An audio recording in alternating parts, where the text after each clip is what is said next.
সম্মানিতা মা বোন যারা এসেছে, খালি নামাজ পড়ে রোজা রেখে কালো বোরকা পরে আপনি জান্নাতে যাবেন, কে বলেছে?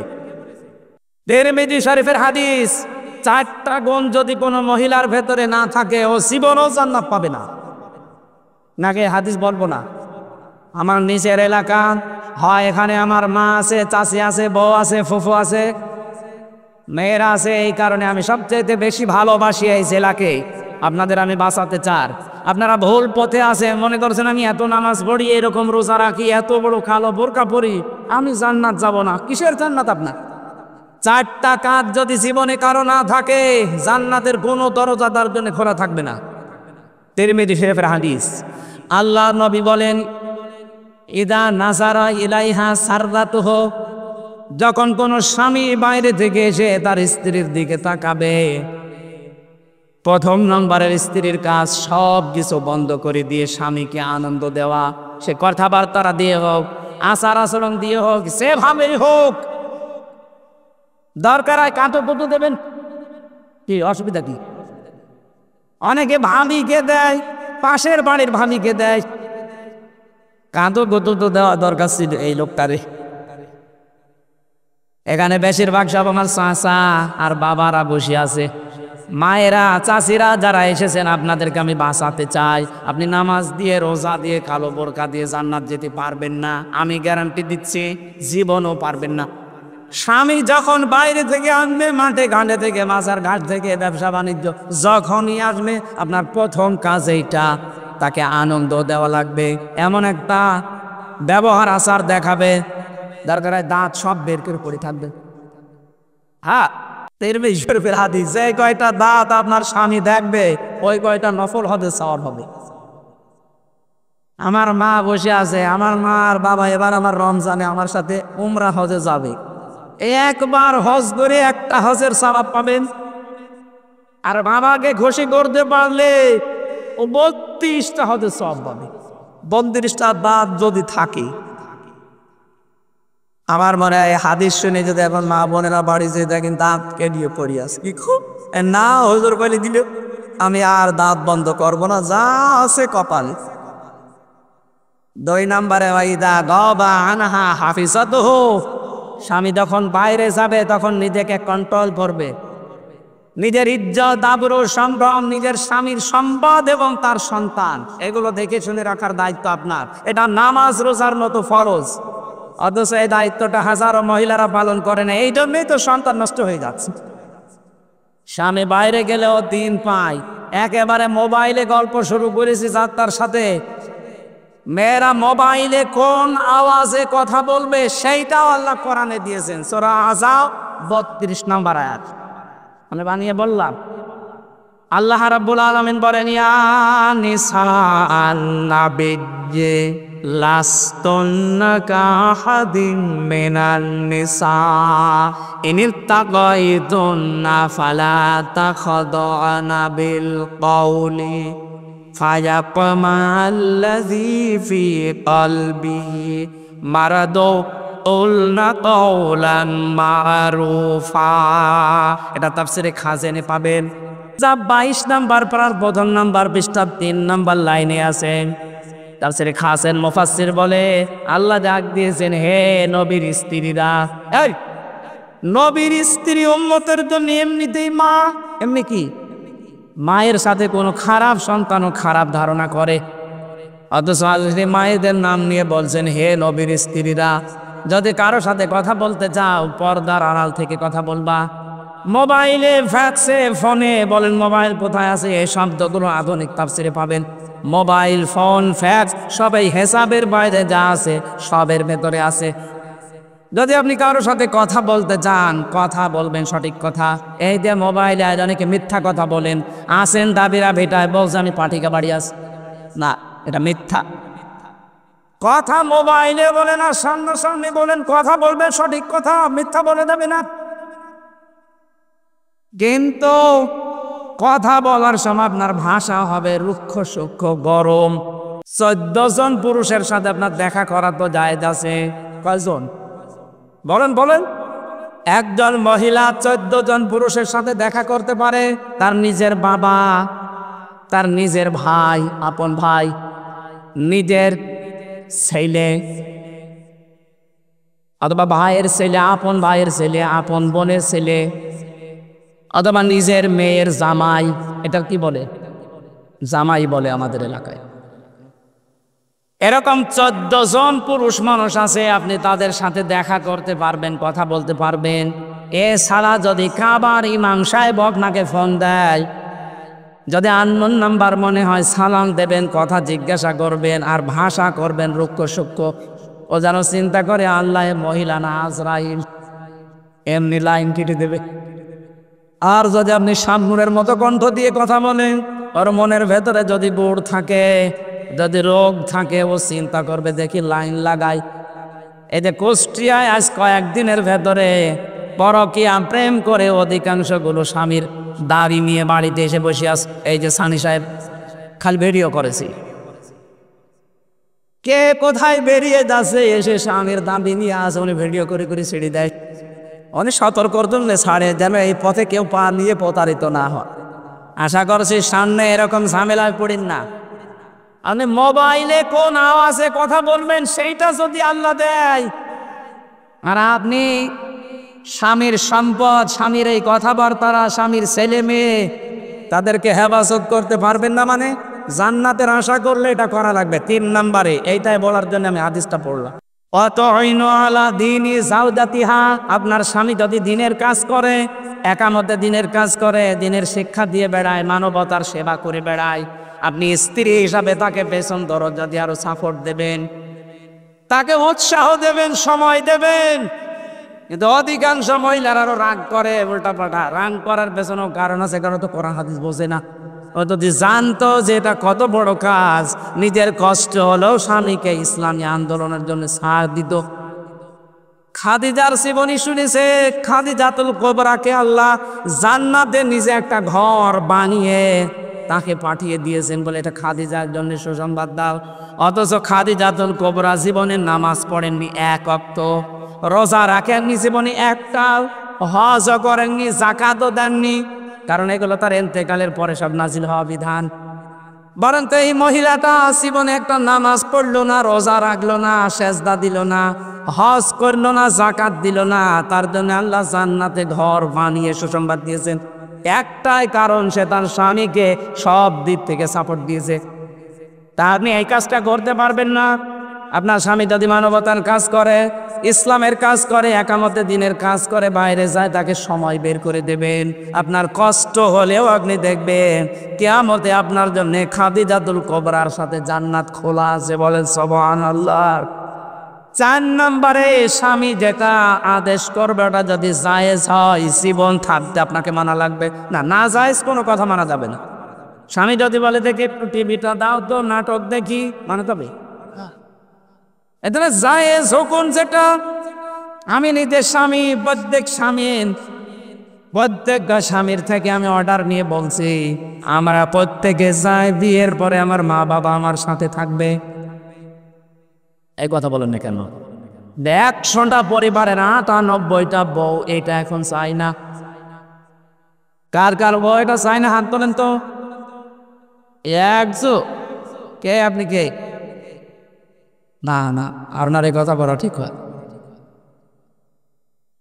সম্মানিত মা বোনের, আলহামদুলিল্লাহ আমার এই জেলার মেয়েরা ভালো আছে।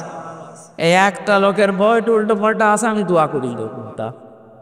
বাকি তো সব ঠিক আছে রে, বাকি আমরা জান্নাতে আছি আলহামদুলিল্লাহ। মেয়েরা যে 4টা কথা বললাম, এই 4টা পঙ্খানো মানা লাগবে। খাদিজা যদি 1 ওয়াক্ত নামাজ না পড়ে, রোজা না রেখে, শুধু স্বামীর পেছনে সময় দিয়ে সব স্বামীকে উজাড় করে দিয়েছিল, একটা কারণে আল্লাহ জান্নাত বানিয়েছে, তার জন্য জান্নাতের সুসংবাদ দুনিয়ায় জিবরাইলকে দিয়ে পাঠিয়ে দিয়েছে। জোরে বলেন আল্লাহু আকবার। আমার কুষ্টিয়ার মেয়েদেরকে আল্লাহ যেন খাদিজাতুল কুবরার অনুসারী হয় তার ঠিক দান। বলেন আমিন। পৃথিবীতে আনন্দের বিষয় কোরআন, এটা আল্লাহর পক্ষ থেকে মানব জাতির জন্য একটা উপহার। যে এটা গ্রহণ করে সে ভাগ্যবান, যে এটা গ্রহণ করতে পারে না সে হতভাগা। আল্লাহ রাব্বুল আলামিন বলেন, বল বিফাদলিল্লাহি ওয়া বিরহমাতিহি ফাবিযালিকা ফালিয়াফরাহু হুয়া খায়রুম মিম্মা ইয়াজমাউন।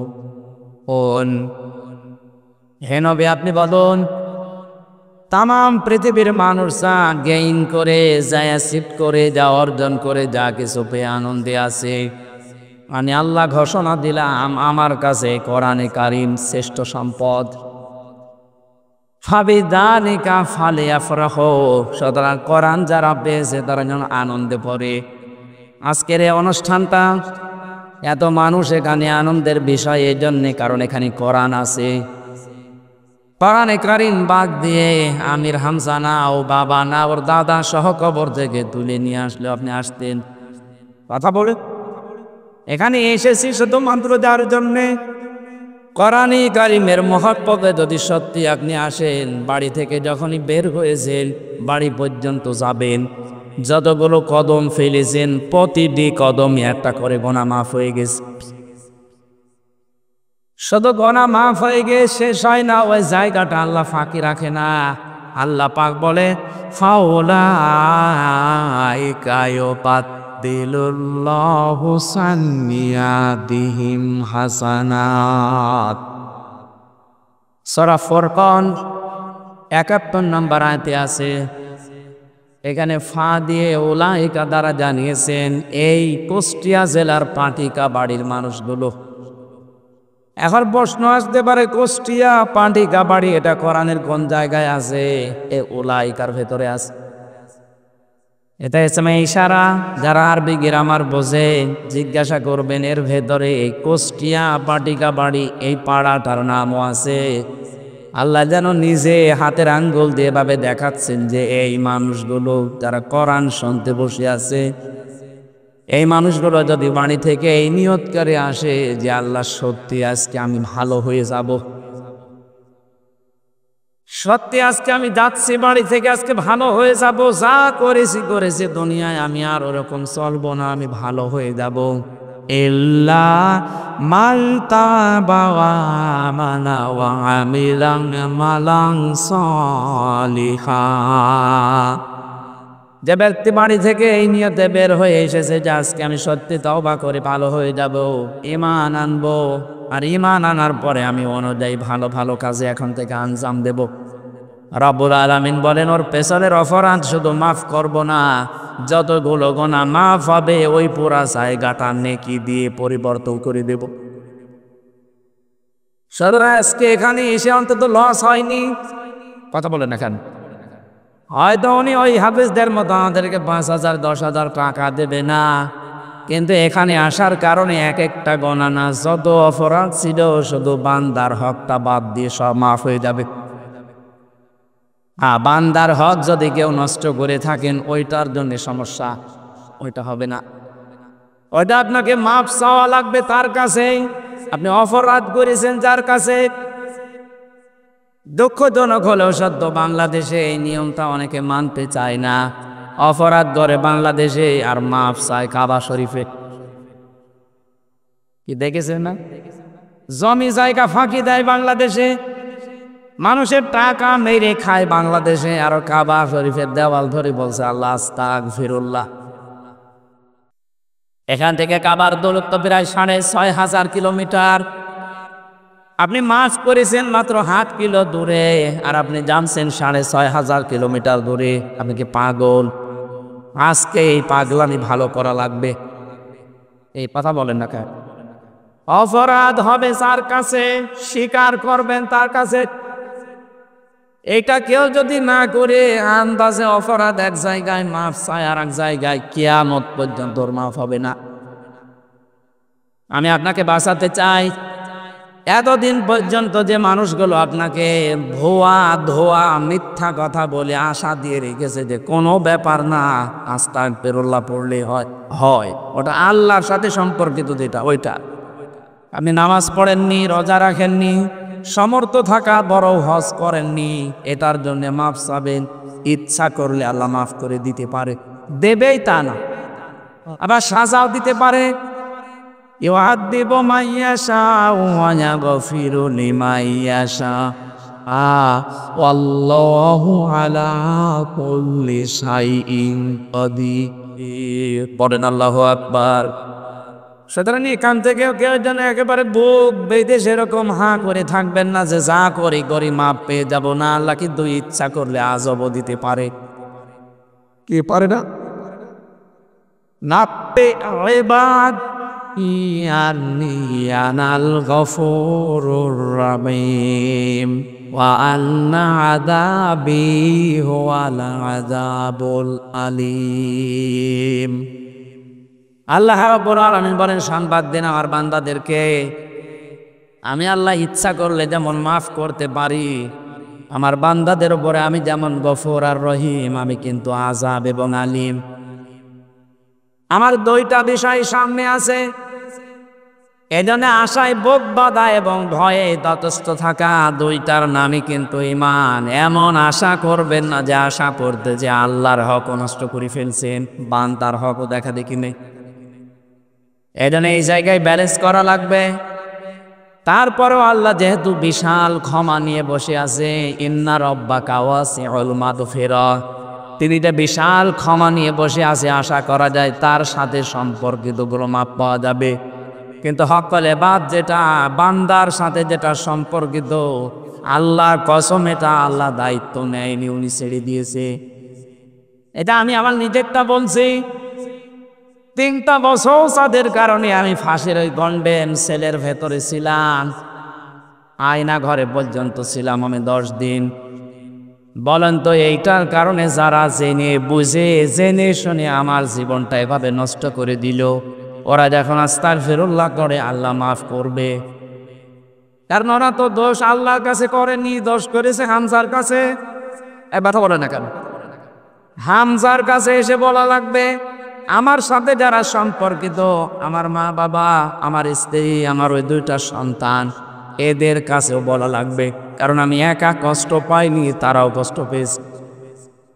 এদের সাথে যদি আমার এই পান্টিকাবাড়ি ইউনিয়ন, আমার এই কুষ্টিয়া জেলা, আমার এই দেশ বাংলাদেশ, পৃথিবীর মানচিত্রে 257টা রাষ্ট্র আছে, 57টা মুসলিম রাষ্ট্র, 210 কোটির ওপরে মুসলমান এখন তামাম দুনিয়ায়।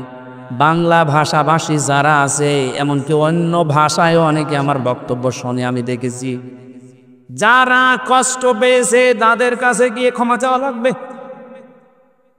বিষয়টা অনেক দূর চলে যাচ্ছে না?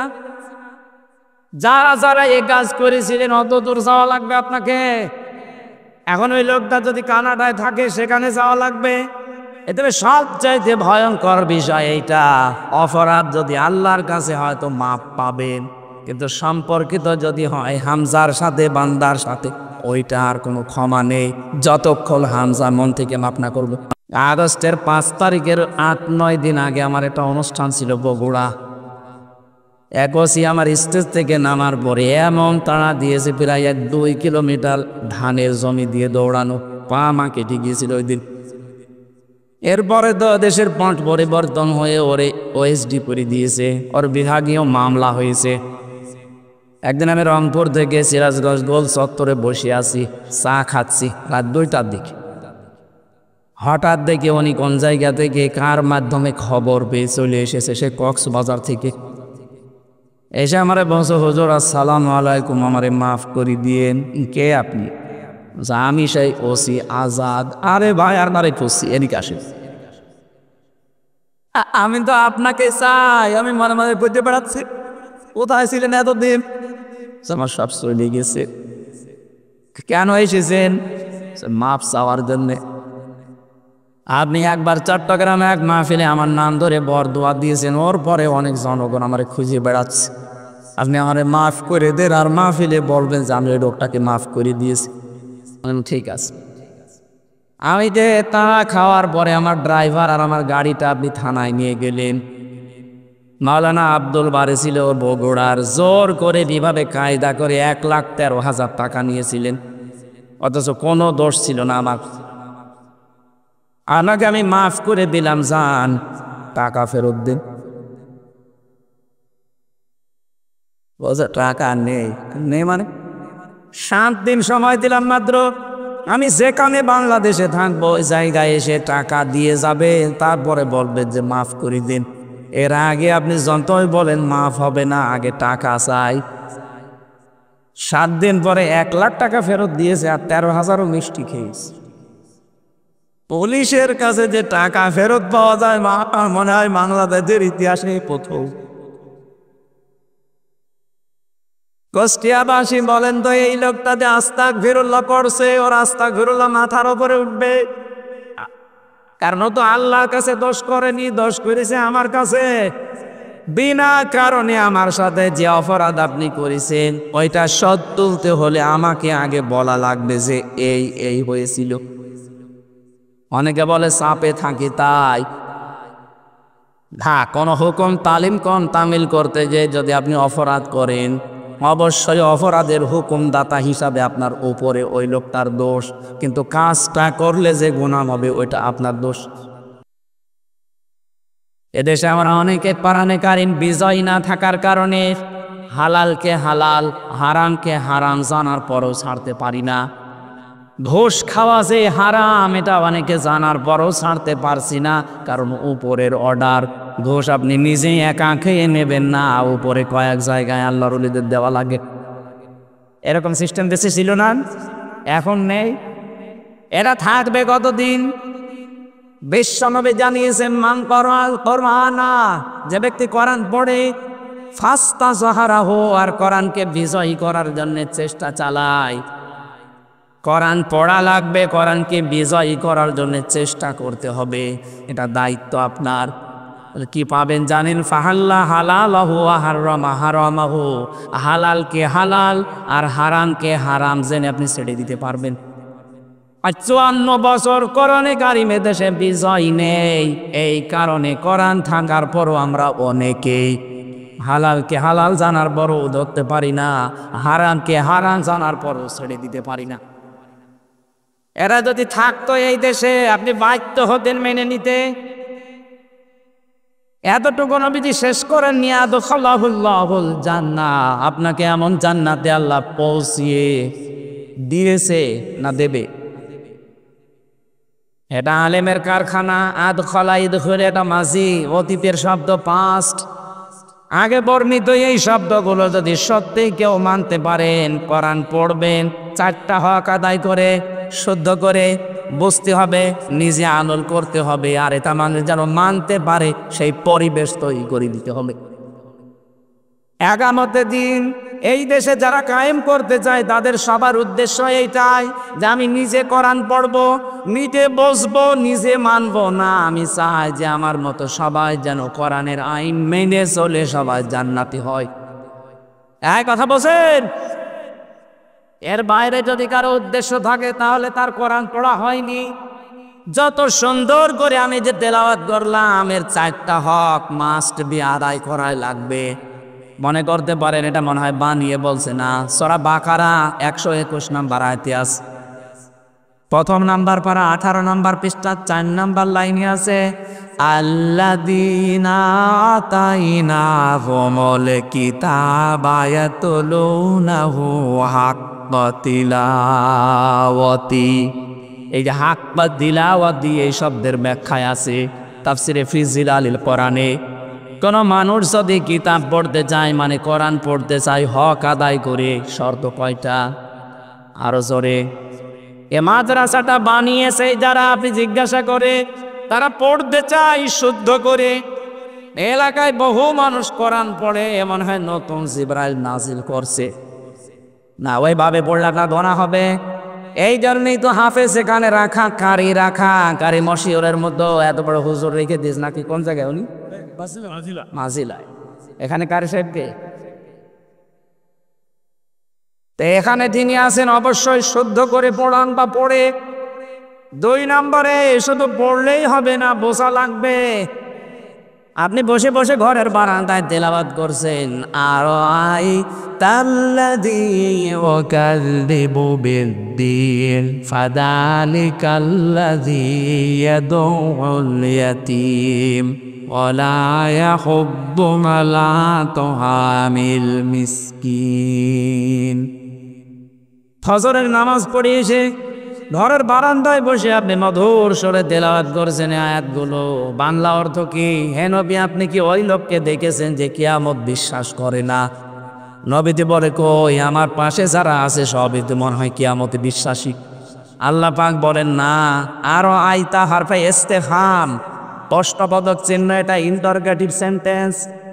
আল্লাহ যেন আমাদেরকে প্রশ্ন দিয়ে জানাচ্ছেন, আপনার সামনেই তারা নামাজে আছে, আপনার সাথে তারা রোজা রাখে, ইফতারি করে, দাঁড়িয়ে রেখেছে আপনার মতো, কিন্তু কিয়ামত হবে এটা বিশ্বাস তারা করে না। কারা তারা জানেন? যারা এতিমের গলায় ধাক্কা দেয়, যারা মিসকিনদেরকে খাবার দেয় না, অসহায় যারা, তাদেরকে খাবার দিতে উৎসাহ দেয় না মানুষকে। এ মানুষগুলোর দাড়ি যত লম্বা হোক, জব্বা যত বড় হোক, এ যদি 14 বড় হজ করে আসে আল্লাহর ঘর থেকে, এই মানুষটা কিয়ামত বিশ্বাস করে না। আপনি লক্ষ্য করেছেন কি বলছে আল্লাহ? এগুলো আপনি আরবিতে পড়ছেন। হঠাৎ করে এক ভিক্ষুক এসে বলছে, আমি আজ 3 দিনের অসহায় মানুষ, সারাদিন খাবার খাইনি, দয়া করে সমর্থ থাকলে আমারে দেন। আপনি যদি এখন বলে, বেটা বিয়াদব, আমি কোরআন শরীফ পড়ছি, আমারে ডিস্টার্ব করলি, আপনি পড়ছেন কি? আপনি তো পড়ছেন ওয়ালা ইয়াহুদ্দু আলা তাআমিল মিসকিন, মিসকিনদের খাবার দেন। আপনি যাতে এখন ওকে গরম দিয়ে উল্টা পাল্টা গালিগালাজ করে বাড়ি থেকে দাঁড়িয়ে দেন, আপনার কোরআন পড়া হয়েছে, কথা বলে না কেন? এই জন্য তো আপনাকে বুঝতে হবে, বোঝার পরে ওইটা আবার বাস্তব প্র্যাকটিক্যাল লাইফে মিলাতে হবে যে আমি মানলাম। শুধু মেনে আমি জান্নাত যাব না, এটা যেন আমার মানুষ মানতে পারে, ওটা আমার চেষ্টা করা লাগবে ওই পরিবেশ কায়েম করার জন্যে। আর ওইটার নামই রাজনীতি। ওটা যদি কেউ দুনিয়ার কাজ মনে করেন, আপনার খবর আছে। কেউ যদি কোরআনে কারিম সবাই মানবে এই নিয়তে কাজ করে, আর একটা মানুষ তাকে বলে রাজনীতি করে কোরআনের নামে, আপনার ঈমান চলে গেছে। কল ফসর নিয়ে আসবেন, নিয়ে আসেন এখানে দেখে। সূরা হুদ 98 নম্বর আয়াত, 12 নম্বর পারা, 12 নম্বর পৃষ্ঠার 1ম নাম্বার লাইনে আছে। যত তাফসির আছে বাংলাদেশে, সব মুফাসসির আয়াতের ব্যাপারে একই কথা লিখেছেন। আমি বাংলাটা বলছি। আল্লাহ রাব্বুল আলামিন বলেন, ইয়াকদমু কওমাহু ইয়াউমাল কিয়ামাতি ফাউরাদাহুমুন নার ওয়া বিইসাল বিরদুল মাওরুদ। যদিও ফেরাউন সম্পর্কে আয়াতটা নাযিল হয়েছে, আমি আয়াতের সামারাইজ যেটা বাংলা, যেটা একেবারে অল্প কথায় সেইটা বলছি। এর বাংলা অর্থ হচ্ছে, কিয়ামতের দিন কোন নেতা যদি জাহান্নামে যায়, ওই নেতার যত অনুসারী ছিল, কর্মী ছিল, সবাই তার সাথে জাহান্নামে যাবে। এটা রাজনীতি হয় কোন কারণে? আমি নিজে মানতে চাই না, আমি নিজে তো মানবো, আমি মানুষকে মানাবো, এই পরিবেশ কায়েম করতে চাই। কারণ আমি হক আদায় করে কোরআন পড়তে চাই, আমি এমনি এমনি কোরআন পড়তে চাই না। যখনই হক আদায় করে পড়বেন, শর্ত কয়টা? আরো জোরে বলেন, আরেকবার বলেন। যারা কোরআন পড়েন তারা বলেন তো, আপনার কি আসলে কোরআন পড়া হচ্ছে? 1 নাম্বার, আপনাকে শুদ্ধ করে পড়তে হবে। এখানে যত মানুষ বসে আছে, শুধু মাদ্রাসায় তেলাওয়াতের ওই যে 12-13টা নিয়ম আছে, ওইটা বাদ দিয়ে যারা পড়েন, আমার বাবাকেও জিজ্ঞাসা করলে আমার মনে হয় ওইভাবে পড়তে পারবে না। অথচ আমার মেয়েকে জিজ্ঞাসা করেন, আমার ফারিহা জান্নাত মাত্র 5 বছর বয়স, ওরে আজকেও আমি সূরা কাউসার শুনেছি। ও যেভাবে গ্রামার দিয়ে তেলাওয়াত করছে সূরা কাউসার, বাবার বাবাও পারবে না। পারবে না। আমি জিজ্ঞাসা করলাম যে ইন্না এখানে গণনা করো কেন? 5 বছর বয়স ফারিহার আমারে বলছে, আব্বু এখানে গণনা করা ওয়াজিব। আমার মনে হয় আব্দুল আলিম সাহেব ওই পর্যায়ের নেই, কারণ ওইভাবে হয়তো তেলাওয়াত শেখেনি, সামনে শিখবে ইনশাআল্লাহ। আমার বাবা ফারিহার দাদা, ওনারা যদি বলি ইন্না এখানে গণনা হচ্ছে কেন, হার্ট ফেল করবে। হার্ট ফেল করবে না? এই জন্য শুদ্ধ করে তেলাওয়াত শেখার জন্য আমার মনে হয় প্রতিষ্ঠা করেছে এই মাদ্রাসাটা। প্রতি গ্রামে যদি একটা প্রাইমারি স্কুল থাকতে পারে, প্রতি গ্রামে কেন কোরআন শিক্ষা করার জন্য একটা নুরানি হাফেজিয়া মাদ্রাসা থাকবে না? আমি তো জানি এখানে টাকা খরচ করলে কোনো জবাব দেওয়া লাগে না। এই উদ্দেশ্য নিয়ে ডাবিরা ভেটা একটা তৈরি করেছিলাম যে অন্তত বাইরের লোক না হোক, গ্রামের লোকেরা যারা একেবারে বাচ্চা থেকে শুরু করে বাবার বয়সী এরা 2-3টা ব্যাচ করে পড়বে। একটা হাফেজও রেখেছিলাম নিজে খরচ করে। তো জেলে যাওয়ার পরে আল্লাহর ওলিরা বন্ধ করে দিয়েছে। আমি আবার চালু করবো ইনশাআল্লাহ। কারণ আমি সেখানে আছি, বাংলাদেশে 10 জন ধনী থাকলে তারা একজন। আকিস গ্রুপের নাম শোনেননি? আমি তাদের খতিব।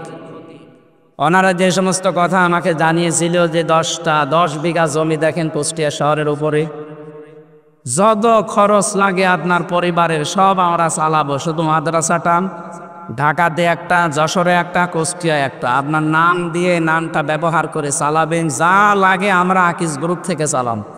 কিন্তু কম বালে আসলে ছিল না, এই যে ধরা পড়ে গেলাম, সব বাতিল হয়ে আছে, এখনো বাতিল হয়নি, স্থগিত হয়ে আছে, আমার সামনে চালু হবে ইনশাআল্লাহ। আমি যেই দিন পড়েছি কোরআনের এই আয়াত, নবীর এই হাদিস, যে কোরআন কেন্দ্রিক কিছু করলে ওইটার জবাব দেওয়া লাগে না, সেই দিন আমি আরো বেশি সাহস পেয়ে গেছি।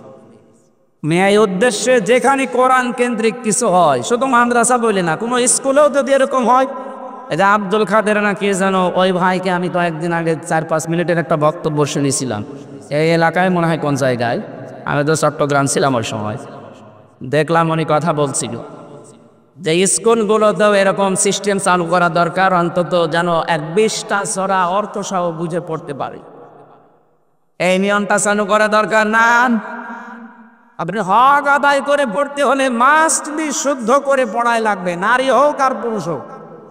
আর এটার জন্য 8-10টা গ্রামারের কায়দা আছে, কারি সাহেব আছে মশিউর সাহেব, 8-10টা গ্রামারের কায়দা জানলে শুদ্ধ হয়ে যায়। হ্যাঁ, একেবারে 100% করতে হলে তো অনেক কায়দা কাউশল জানা লাগবে, ওগুলো আপনারা হয়তো এই বয়সে পারবেন না। 8-10টা কায়দা শিখে নেবেন যারা হাফেজ কারি আছে এদের কাছ থেকে। মরণের আগে সিদ্ধান্ত নিয়ে যাবেন যে আমি শিখবই, তাও শুদ্ধ করি। কিয়ামতের দিন আপনি উঠতে পারবেন কোরআনে কারিমের একজন ছাত্র হয়ে। আর যারা তলাবুল ইলমি ফারিদাতুন আলা কুল্লি মুসলিম ও মুসলিমাতিন, পৃথিবীতে দ্বীনের ইলম শিক্ষা করা ফরজ, নারী হোক আর পুরুষ হোক।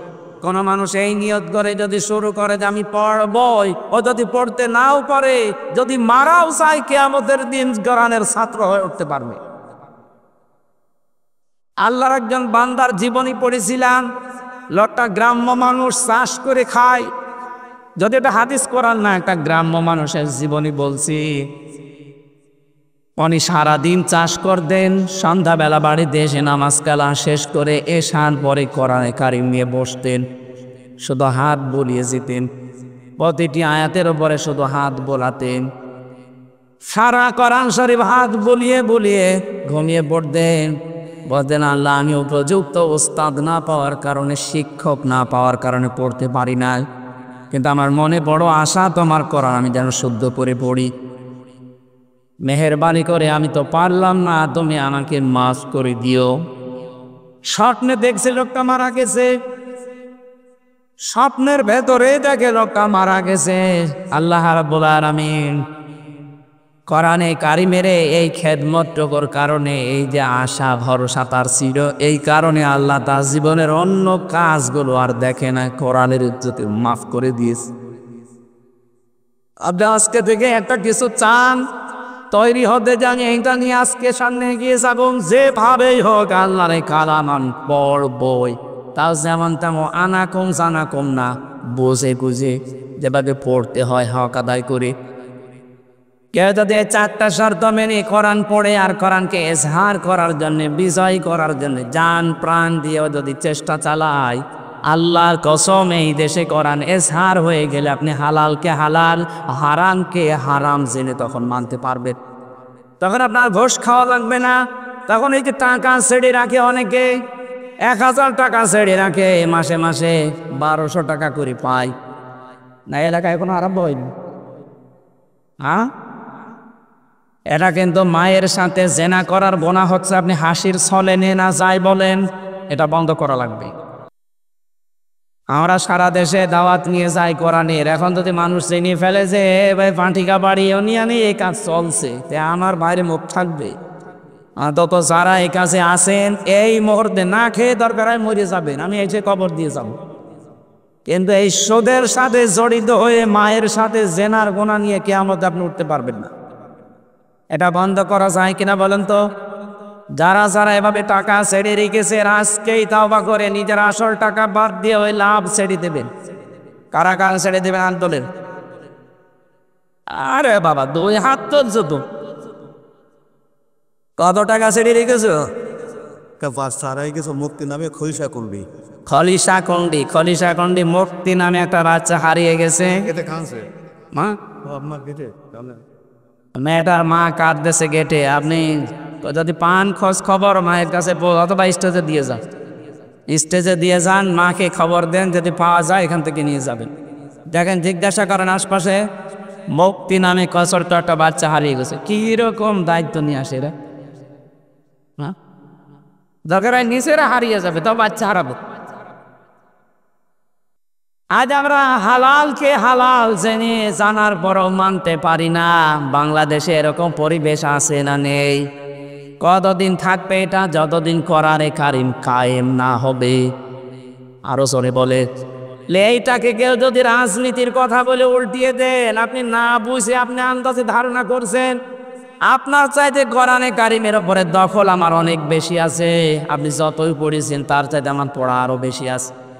3টা বছর আমার কাছে কোরআন ছাড়া তো আর কিছু ছিল না। 24 ঘন্টা আমি তালা লাগানো থাকতাম এই ফাঁসির কন্ডেম সেলের ভেতরে। যত কোরআন পড়েছি, যত ওখানে আলেমদের সাথে বুঝেছি, আপনি বাইরে এসে 30 বছরও অত পারবেন না। আর 24 ঘন্টায় আমার শুধু ওইটার উপরে তাল ছিল। চেষ্টা করতাম সময়গুলো কাজে লাগায়, বাইরে তো কোনো খোঁজ খবর নেই। আর খুব কড়াকড়ি করতো ভেতরে। এই জন্য জানতাম যে ও আল্লাহর ওলি না মরা পর্যন্ত মনে হয় আমার হবে না। মামলা তো আর তো কোর্টে বলেনি কম, সিএমএম কোর্টে, জজ কোর্টে, হাত কোর্টে বহুবার তুলেছে, শুধু লাল দাগ মারা ছিল এই জন্য দেয়নি। অথচ এই 5 তারিখের পরে আমার মামলা তুলতে দেরি, একেবারে খালাস দিয়ে দিয়েছে। আমি জিজ্ঞাসা করতে গেলাম যে মাননীয় আদালতে মামলা তো 3 বছর আপনার কাছে ছিল, তখন তো কিছু বললেন না। এই কথায় বলতো যে হুজুর আমার হাত বাঁধা ছিল। কি ছিল বলেন বলেন? এখন আমার হাত খোলা আছে, আমি ন্যায় বিচার করতে পারছি। আপনি দোয়া করেন এ দেশে যেন আর কারো হাত এভাবে বাঁধা না থাকে।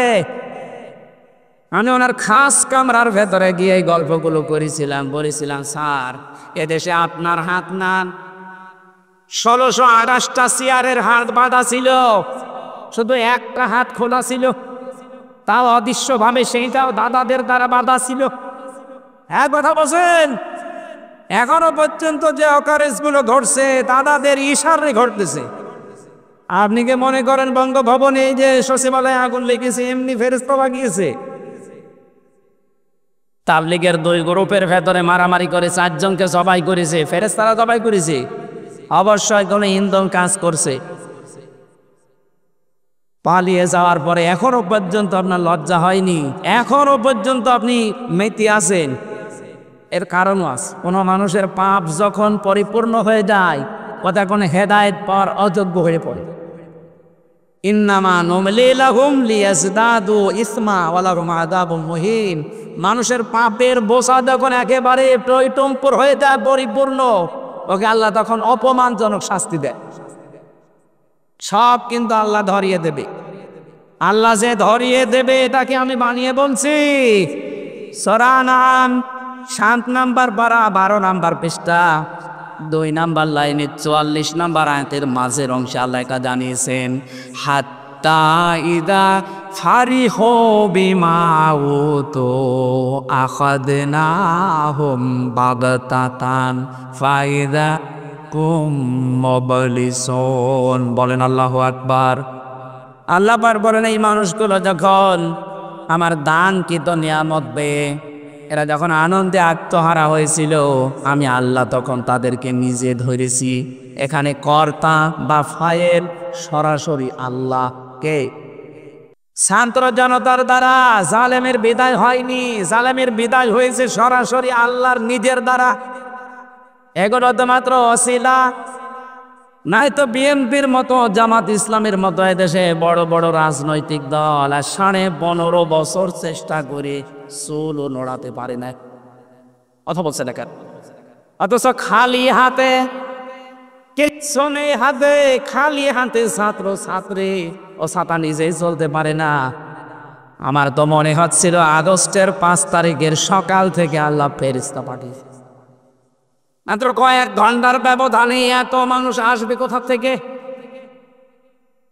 কাবা শরীফকে রক্ষা করার জন্য আল্লাহ যেমন পাঠিয়েছিলেন আবাবিল, আমাদের পাশের এই রাষ্ট্র এরা যা আরম্ভ করেছে আজকেও একটা মসজিদ ভেঙেছে। পৃথিবীর দিকে তাকালে আমরা দেখি তারা মাটির নিচে কেউ তেল পায়, কেউ গ্যাস পায়, কেউ সোনা পায়, কেউ লোহা পায়, আর শয়তানরা খালি নাকি মন্দির পায়।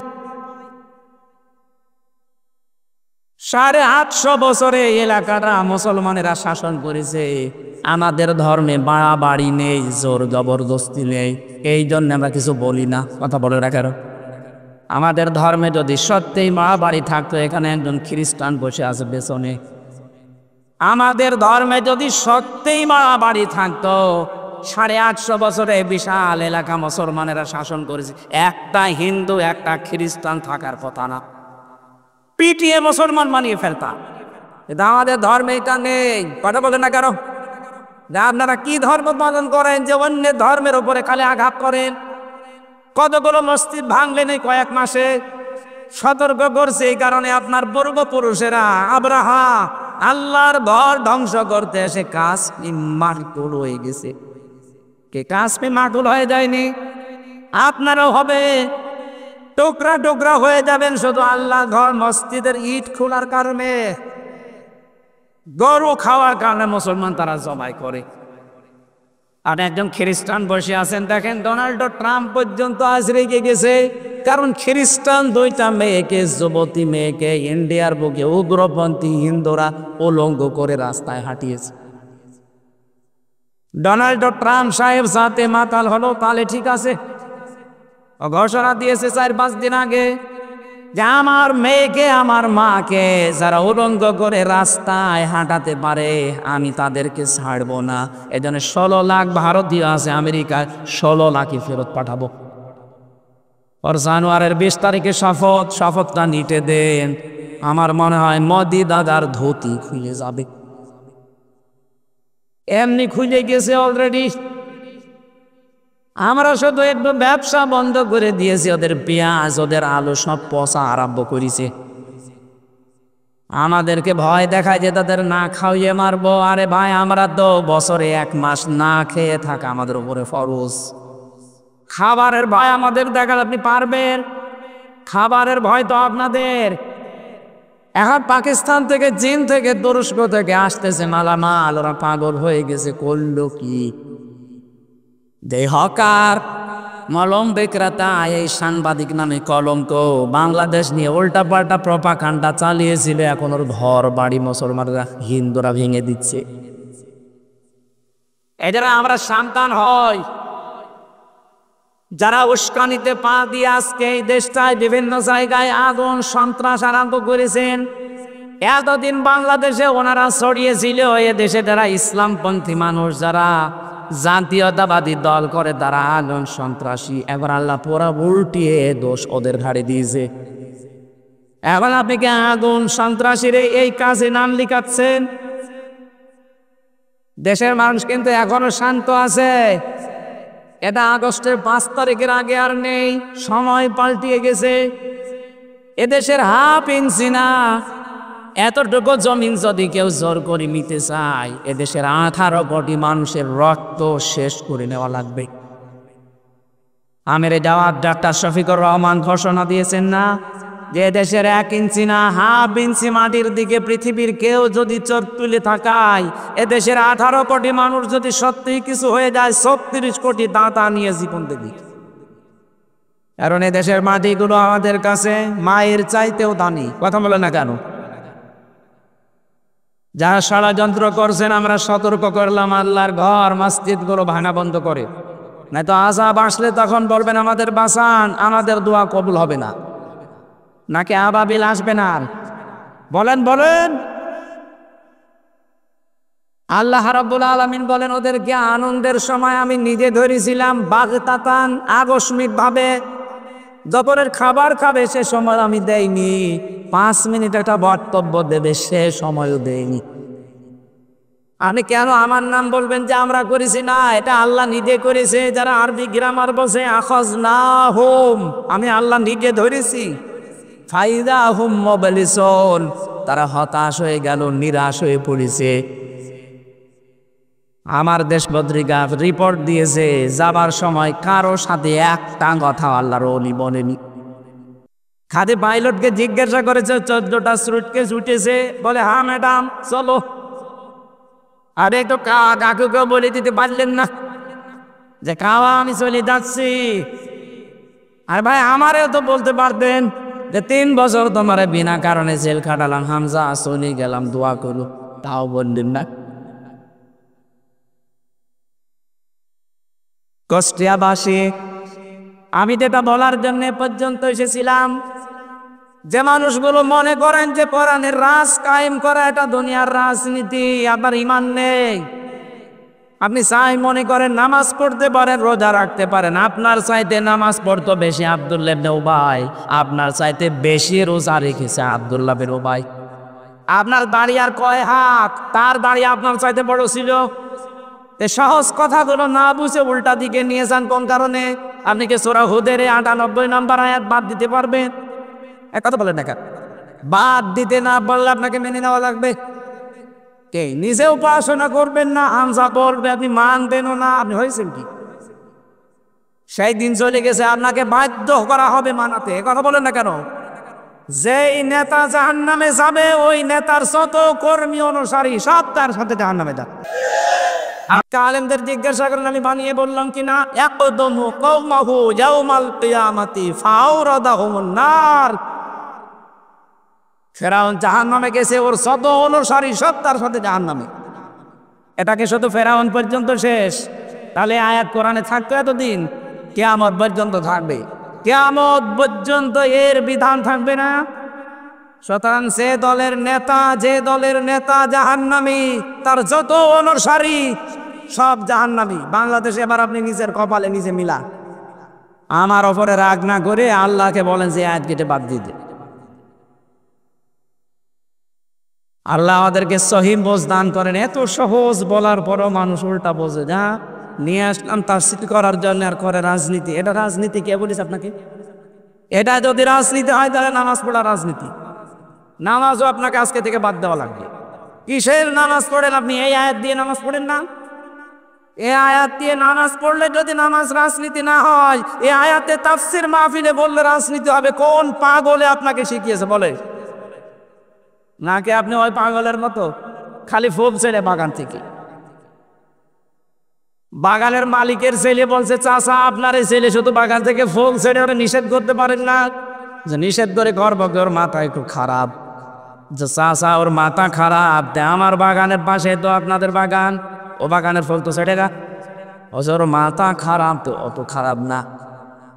আপনি কি এইরকম পাগল নাকি? পাগলামি বাদ দে। আপনি কিন্তু সব জানেন আমি কি বলতে চাচ্ছি। এরপরও যদি কেউ না বোঝার ভান করে থাকেন, আমার মনে হয় আপনি নিজের কপালে নিজে আগুন লাগাচ্ছি। কাবা শরীফের ইমাম দিয়ে দোয়া করলে আপনার কিছু হবে না। এত সহজ কথা যদি না বোঝার ভান করে থাকে, কথা বলেন না কেন?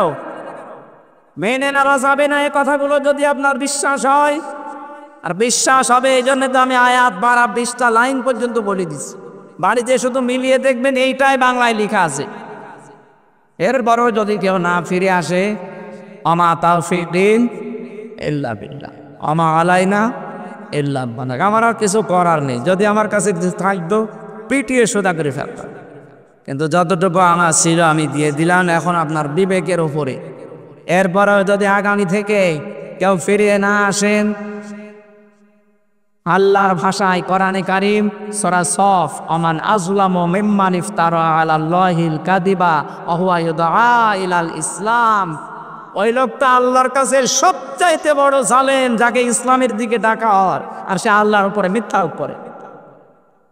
এত সহজ ভাষায় বলার পরও আপনার যদি মিথ্যা মনে হয়, আপনি নিজে বাংলা কোরআন কিনে পড়ে। আশা করছে আপনি বুঝেছেন। ফিরে আসা যাবে না ইনশাল্লাহ। আমি চাই না আমার এই জাতি জাহান্নামে যাক। আমি চাই কিয়ামতে অন্তত আমার জেলার লোক সবগুলো একসাথে যেন জান্নাতে যায়। বলেন আমিন। দুনিয়ার কয়দিন বলে আমাল হায়াতুদ দুনিয়া ইল্লা মাতাউল গুরুর। আমি সাফ পরিষ্কার ভাষায় বলছি, আমার বাবা আছে, মা আছে, পৃথিবীর সব ধোঁকা। মা বাবা ধোঁকা, সন্তানাদি, স্ত্রী পুত্র শ্বশুর শাশুড়ি, মা বাবা চাচা চাচি, এই এলাকার মানুষ সব ধোঁকা। আল্লাহ বলছেন এটা মাতাউল গুরুর। এখানে কার পেছনে থেকে আপনি কি করছেন আমি এখনো পর্যন্ত বুঝি না। আমাকে সতর্ক হওয়া লাগবে। আমি আমার 3 পুরুষের পরে এখন আমি আর চিনি না। আমার বাবা রিয়াজউদ্দিন, ওনার বাবা ছিল জাহান আলী, ওনার বাবা নমাজ আলী, এরপরে আমার আর চিনা নেই। আমি জানিও না, সত্যি বলছি আমি আর জানি না। এখন যদি নমাজ আলীর বাবা মাত্র 60 থেকে 62 বছর আগে মারা গেছে, উনি যদি এখন আমার গ্রামে এসে ডাবিরা ভিটায় বলে যে এই 2 তলা বাড়া আমার, এ বাড়ি আমি বানিয়েছি, এই সব আমার, ওর দাঁত মুখ রাখবে, সব খুঁজে ফেলবো না যে ইয়ার কি মারা জায়গা পারবে।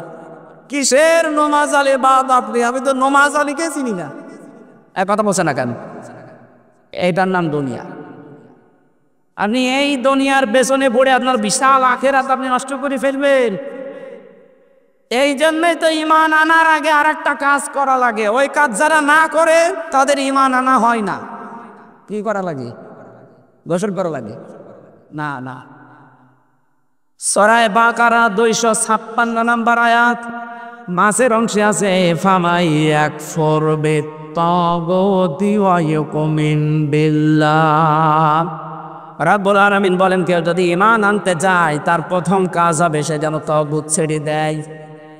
তাগুত ছেড়ে দেওয়ার পরে যদি সত্যি ঈমান আনতে পারে, লাম ফিসামা লাহা, কখনো সে ওটা ছেড়ে যাবে না। এমন একটা মজবুত রশি সে ধারণ করেছে অবলম্বন, জীবনে ওটা ছেড়বে না। শর্ত হচ্ছে তাগুত আগে ছাড়া লাগবে। অপাধিকাবাড়ি ইউনিয়নের মানুষেরা একটু খেয়াল করে বলেন তো, আপনি ঈমান এনেছেন তাগুত সাথে নিয়ে না তাগুত ছেড়ে দিয়ে? আপনি তাগুত ছেড়ে ঈমান আনলে আপনার ঈমান হয়তো পাহাড়ের মতো শক্ত। তাগুত ছেড়েই বাংলাদেশে যারা ঈমান এনেছে 15.5 বছর তাদের ওপর স্টিম রোলার চলছে, এরপরও টলাতে পারেনি।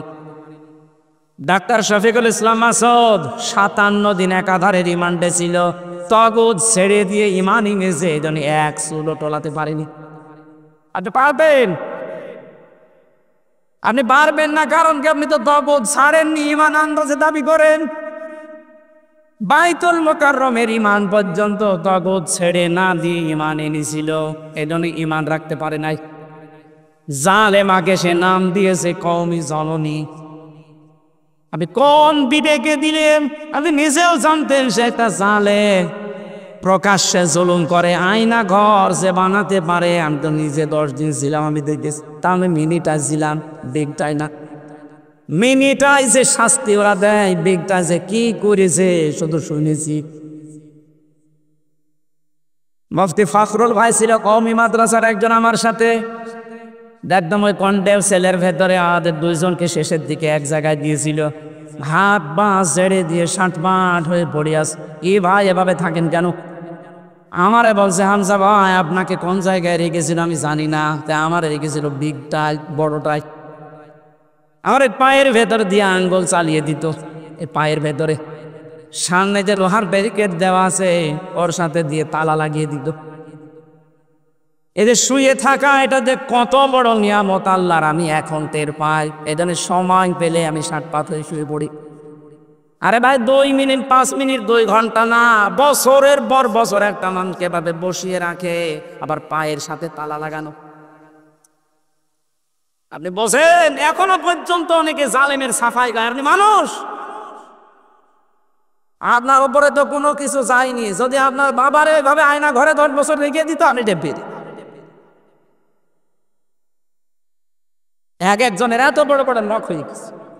আমি তো তাও 2 বছর আগের মানুষ দেখেছি মাত্র, এত বড় নখ এক একজনের। চুল দাড়ি গোপ মরাছে জঙ্গল থেকে আসতেছে। কেউ কেউ এরকম বড় বড় নখ দিয়ে দেওয়ালের সাথে ভাবে খুশিয়ে খুশিয়ে কাটা কাটা অক্ষরে লিখে রেখেছে, ভাই যদি কেউ বাইরে যেতে পারেন এই নাম্বারটায় জানাবে যে আমি বেঁচে আছি। আর আপনি এখনো বলেন কি করেছে যে বউর পালিয়ে যাওয়া লাগলো, কি করেছে আপনি টের পান? আমি হালকা টের পেয়েছি, তাই আমার মেজাজ খারাপ হয়ে যায়। আর যারা 10 বছর 12 বছর 14 বছর পড়ে আছে, একটা মানুষ জানে না তার নাম কি, ও নামও ভুলে গেছে। হ্যাঁ, ও আমি আমাকে নাম জিজ্ঞাসা করে বলতে পারে না, আপনার নামটা কি ও তাও জানি না, এটা কোন সাল চলছেও বলতে পারে না, এটাতে কোন সাল, এটা কয় সাল 24 সাল না 23 সালও জানে না, এটা কোন মাস চলছে তাও জানে না, এটা কোন দিন চলছে কয়টা বাজে সে তো জানেই না। কাউকে জিজ্ঞাসা করেন খালি গালি দেয়। যে শয়তানগুলো দায়িত্বে ছিল আর মন্দ পরপর ডিউটিতে যেত, আমার মাঝে মাঝে চিন্তা হইতো এরা বাইরে যে সংসার করে কি করি, হ্যাঁ এদের বিবেক বলে কিছু নেই নাকি? এরা তো দেখে যায় এই দৃশ্যগুলো, কি পিটানো পিটায় রাতের বেলা। হঠাৎ রাত 12টার সময় 8-9 জন চোখ মুখ বেঁধে এসে বলে প্রস্তুতি নিন। কি প্রস্তুতি নেব? আপনার সময় হয়ে গেছে। বলেন এরকম কত বছর পড়ে আসলে জানি না, হঠাৎ করে যদি এখন বলে প্রস্তুতি নিন, আপনার জীবন থাকবে ভেতরে?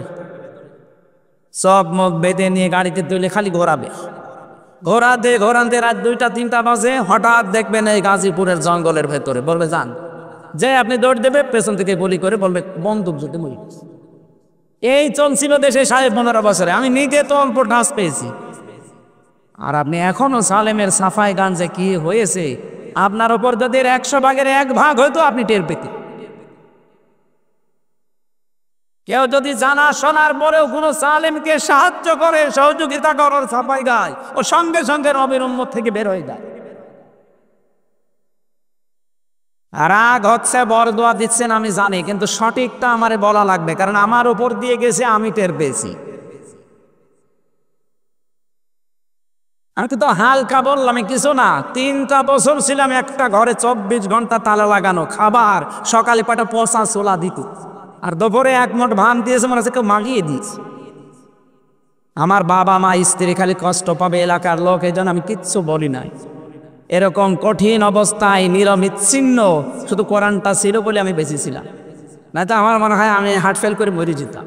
কত মানুষ মাঝে মাঝে দেখতাম মরে যাচ্ছে, খালি বের করে দিচ্ছে, মরে জেলখানার ভেতরে, অথচ বের করার সময় বলে যে চিকিৎসাধীন অবস্থায় মরে গেছে। কিচ্ছু না, আমার সামনে মরিস।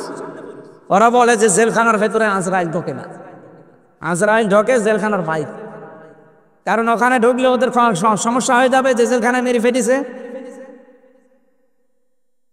এই টেনশনে একটা মানুষকে 8 বছর 10 বছর 30 বছর পড়ে আছে একটা লোক। আজ পারিবারিক জীবনে হাজার হাজার মানুষ শুধু টেনশনে, ওখানে 100 জনের মানুষ থাকলে আমার মনে হয় 10,000 মানুষ আমরা এক জায়গায়, মাত্র 100 জনের 70 জন মানুষ পারিবারিক জীবনের কারণে জেল খাটতেছে। খুব বড় মামলা না তাদের, যে এখন জল্লাদের দায়িত্বে আছে, আগে তো ছিল শাহজাহান জল্লাদ, এখন আছে ইলিয়াস জল্লাদ, ওর বাড়ি ওই চট্টগ্রামে। ফাঁসির কন্ডেম ছেলে আমার কাছে এসে মাঝে মাঝে হাত ধরে কাঁদতো, হামজা ভাই আমার জীবনটা শেষ হয়ে গেছে শুধু একটু ভুলের কারণে। সম্মানিত মা বোন যারা এসেছে, আপনারা তো এই পুরুষের বাস্তবতা বোঝেন না, এই জন্য আমি একটু ওপেন করে দিচ্ছি। বাস্তবতায় একটা মা বোন যারা এসেছে, এতে কোরআন শরীফ আমি হাত দিয়ে বলছি, আমি নিজে একজন স্বামী। যত স্বামী এখানে বসে আছে, কোন স্ত্রী তার স্বামীর মন পাবে না যতক্ষণ পর্যন্ত স্ত্রী তার স্বামীর মা বাবার সাথে ভালো ব্যবহার না করে। অনেক বউ আছে খালি উপরে উপরে করে, ভেতরে দেখতে পারে না। দেখতে পারে না, এর পেছনে কারণ আছে। ওই বউটাকে শুধু ওর মা আর ওর বড় বোন খোঁচা, এই কতদিন আসছে তাড়াতাড়ি আলাদা হয়ে যা, ওদেরকে দেন করে দেয়। কথা বলছে না কেন? এরকম বউ দেশে নেই। এই লোকটা বলছে আমি 17 বছর বিদেশ কাটলাম, ওখান থেকে এসে বিয়ে করলাম। 2 দিন পর পর দেখে আমার মায়ের সাথে আমার বোর মিল নেই।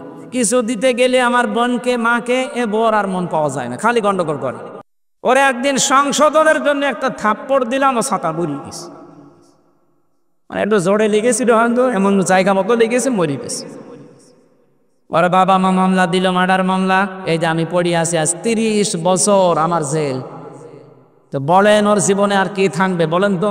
খুব বড় মামলার আসামি। ও তো সংশোধনের জন্যে, তাহলে আপনার এই ছোট বোনের কারণে লোকটার জীবন শেষ। এরকম বহু ইলিয়াস আলী পড়ি আছে। যেন আপনাদেরকে বলছি, আমি যেহেতু নিজে একজন পুরুষ, হাজারো পুরুষ এই ধুকে ধুকে মারা যাচ্ছে আপনার এই ছোট মনের কারণে। আপনার নিজের মা বাবা হলে জীবন এরকম করতে পারতেন? বলেন। খালি নামাজ পড়ে রোজা রেখে কালো বোরকা পরে আপনি জান্নাতে যাবেন, কে বলেছে? তিরমিজি শরীফের হাদিস, 4টা গুণ যদি কোনো মহিলার ভেতরে না থাকে ও জীবনও জান্নাত পাবে না। নাকি হাদিস বলবো না? আমার নিচের এলাকা হয়, এখানে আমার মা আছে, চাচি আছে, বউ আছে, ফুফু আছে, মেয়েরা আছে। এই কারণে আমি সবচেয়ে বেশি ভালোবাসি এই জেলাকে। আপনাদের আমি বাঁচাতে চাই। আপনারা ভুল পথে আছে, মনে করছেন আমি এত নামাজ পড়ি, এরকম রোজা রাখি, এত বড় কালো বোরকা পরি, আমি জান্নাত যাব না। কিসের জান্নাত আপনার? 4টা কাজ যদি জীবনে কারো না থাকে, জান্নাতের কোনো দরজা তার জন্য খোলা থাকবে না। তিরমিজি শরীফের হাদিস, আল্লাহ নবী বলেন, ইদা নাজারা ইলাইহা সাররাতুহু, যখন কোনো স্বামী বাইরে থেকে এসে তার স্ত্রীর দিকে তাকাবে, প্রথম নম্বরের স্ত্রীর কাজ সব কিছু বন্ধ করে দিয়ে স্বামীকে আনন্দ দেওয়া। সে কথাবার্তা দিয়ে হোক, আচার আচরণ দিয়ে হোক, সেভাবেই হোক। দরকার হয় কাঁটো কুটো দেবেন, কি অসুবিধা কি? অনেকে ভাবিকে দেয়, পাশের বাড়ির ভাবিকে দেয়। কাঁদো কুটো তো দেওয়া দরকার ছিল এই লোকটারে। এখানে বেশিরভাগ সব আমার চাচা আর বাবারা বসে আছে। মায়েরা, চাচিরা যারা এসেছেন, আপনাদেরকে আমি বাঁচাতে চাই। আপনি নামাজ দিয়ে, রোজা দিয়ে, কালো বোরকা দিয়ে জান্নাত যেতে পারবেন না, আমি গ্যারান্টি দিচ্ছি। জীবনও পারবেন না। স্বামী যখন বাইরে থেকে আসবে, মাঠে ঘাটে থেকে, মাজার ঘাট থেকে, ব্যবসা বাণিজ্য যখনই আসবে, আপনার প্রথম কাজ এইটা, তাকে আনন্দ দেওয়া লাগবে। এমন একটা ব্যবহার আচার দেখাবে, দরকার হয় দাঁত সব বের করে পড়ে থাকবে। হ্যাঁ, তিরমিজি শরীফের হাদিস, যে কয়টা দাঁত আপনার স্বামী দেখবে, ওই কয়টা নফল হজে সওয়াব হবে। আমার মা বসে আছে, আমার মা আর বাবা এবার আমার রমজানে আমার সাথে উমরা হজে যাবে। একবার হজ করে একটা হজের সওয়াব পাবেন। আর বাবাকে খুশি করতে পারলে ও 32টা হজের সওয়াব পাবে। 32টা দাঁত যদি থাকে। আমার মনে হয় হাদিস শুনে যদি এখন মা বোনেরা বাড়ি যেয়ে দেখেন দাঁত কেটে পড়ি আছে, কি খুব না হুজুর বলে দিল আমি আর দাঁত বন্ধ করব না, যা আছে কপালে।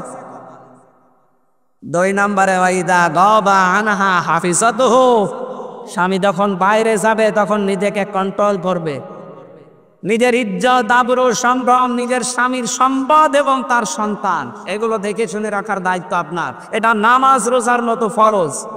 অথচ এই দায়িত্বটা হাজারো মহিলারা পালন করে না। এই জন্যই তো সন্তান নষ্ট হয়ে যাচ্ছে। স্বামী বাইরে গেলেও দিন পায়। একেবারে মোবাইলে গল্প শুরু করেছি যাত্রার সাথে। মেয়েরা মোবাইলে কোন আওয়াজে কথা বলবে সেইটাও আল্লাহ কোরআনে দিয়েছেন। সূরা আহজাব 32 নম্বর আয়াত। আমি বানিয়ে বললাম। আল্লাহ রাব্বুল আলামিন বলেন, ইয়া নিসাআন নাবিয়্যি লাস্তুন্না কাহাদিন মিনান নিসা ইনিত্তাগাইতুন্না ফালা তাখদুনা বিল কওলি ফায়াতমাল্লাযী ফি কলবিহি মারাদু কুলনা কাওলান মারুফা। এটা তাফসীরে খাজানে পাবেন। যা 22 নম্বর পারার 1 নম্বর পৃষ্ঠা 3 নম্বর লাইনে আছে। তাফসীরে খাজান মুফাসসির বলে, আল্লাহ ডাক দিয়েছেন, হে নবীর স্ত্রীরা। এই নবীর স্ত্রী উম্মতের জন্য এমনিতেই মা। এমনি কি মায়ের সাথে কোনো খারাপ সন্তানও খারাপ ধারণা করে। অথচ আল্লাহ মায়েদের নাম নিয়ে বলছেন, হে নবীর স্ত্রীরা, যদি কারো সাথে কথা বলতে চাও পর্দার আড়াল থেকে কথা বলবা। মোবাইলে, ফ্যাক্সে, ফোনে বলেন মোবাইল কোথায় আছে, এই শব্দগুলো আধুনিক তাফসীরে পাবেন। মোবাইল, ফোন, ফ্যাক্স সবাই হিসাবের বাইরে যা আছে সবের ভেতরে আছে। যদি আপনি কারোর সাথে কথা বলতে চান, কথা বলবেন সঠিক কথা।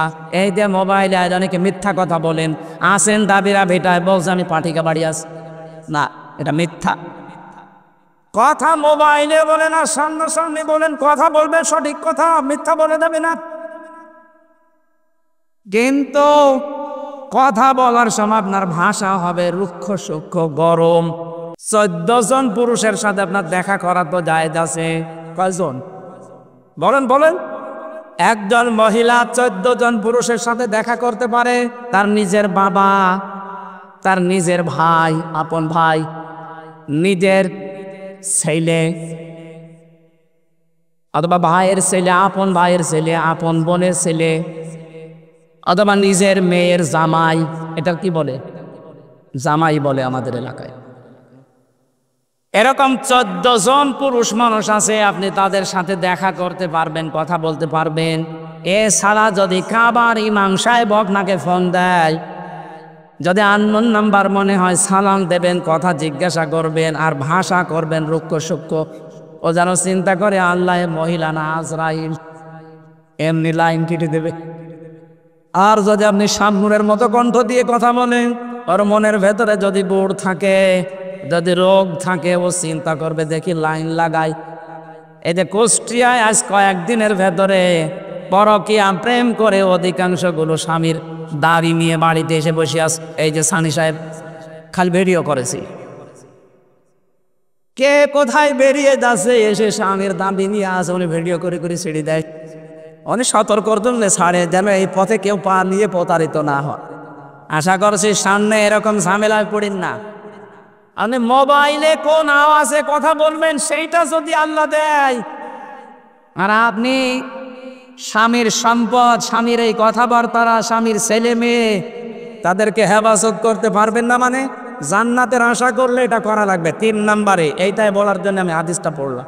অতঈনু আলা দীনি যাওজাতিহা, আপনার স্বামী যদি দিনের কাজ করে, একামতে দিনের কাজ করে, দিনের শিক্ষা দিয়ে বেড়ায়, মানবতার সেবা করে বেড়ায়, আপনি স্ত্রী হিসাবে তাকে পেছন দরজা দিয়ে আরো সাপোর্ট দেবেন, তাকে উৎসাহ দেবেন, সময় দেবেন। কিন্তু অধিকাংশ মহিলার আরো রাগ করে, উল্টাপাল্টা। রাগ করার পেছনেও কারণ আছে, কারণ তো কোরআন হাদিস বোঝে না। ও যদি জানতো যে এটা কত বড় কাজ, নিজের কষ্ট হলেও স্বামীকে ইসলামী আন্দোলনের জন্য ছাড় দিত। খাদিজার জীবনী শুনেছে, খাদিজাতুল কুবরাকে আল্লাহ জান্নাতে নিজে একটা ঘর বানিয়ে তাকে পাঠিয়ে দিয়েছেন বলে এটা খাদিজার জন্য সুসংবাদ দাও। অথচ খাদিজাতুল কুবরা জীবনে নামাজ পড়েননি 1 ওয়াক্ত, রোজা রাখেননি জীবনে একটা, হজ করেননি, যাকাতও দেননি, কারণ এগুলো তার ইন্তেকালের পরে সব নাজিল হওয়া বিধান। বরং তো এই মহিলাটা জীবনে একটা নামাজ পড়লো না, রোজা রাখলো না, সেজদা দিল না, হজ করলো না, যাকাত দিল না, তার জন্য আল্লাহ জান্নাতে ঘর বানিয়ে সুসংবাদ দিয়েছেন। একটাই কারণ, সে তার স্বামীকে সব দিক থেকে সাপোর্ট দিয়েছে। তা আপনি এই কাজটা করতে পারবেন না। আপনার স্বামী যদি মানবতার কাজ করে, ইসলামের কাজ করে, একামতে দিনের কাজ করে, বাইরে যায়, তাকে সময় বের করে দেবেন। আপনার কষ্ট হলেও আপনি দেখবেন কিয়ামতে আপনার জন্য খাদিজাতুল কুবরার সাথে জান্নাত খোলা আছে। বলেন সুবহানাল্লাহ। 4 নম্বরে, স্বামী যেটা আদেশ করবে ওটা যদি জায়েজ হয়, জীবন থাকতে আপনাকে মানা লাগবে না। না জায়েজ কোনো কথা মানা যাবে না। স্বামী যদি বলে দেখি একটু টিভিটা দাও তো, নাটক দেখি, মানে তবে এটা জায়েজ হুকুম। যেটা আমি নিজের স্বামী, প্রত্যেক স্বামীর থেকে আমি অর্ডার নিয়ে বলছি, আমরা প্রত্যেকে যাই, বিয়ের পরে আমার মা বাবা আমার সাথে থাকবে। এই কথা বলেন না কেন? 100টা পরিবারের 98টা বউ এটা এখন চাই না। কার কার বউ এটা চাই না? হাত তোলেন তো। কে? আপনি কে? না না, আপনার এই কথা বলা ঠিক হয়। সম্মানিত মা বোনের, আলহামদুলিল্লাহ আমার এই জেলার মেয়েরা ভালো আছে। এই একটা লোকের বই উল্টো পাল্টা আছে, আমি দোয়া করি লোকটা।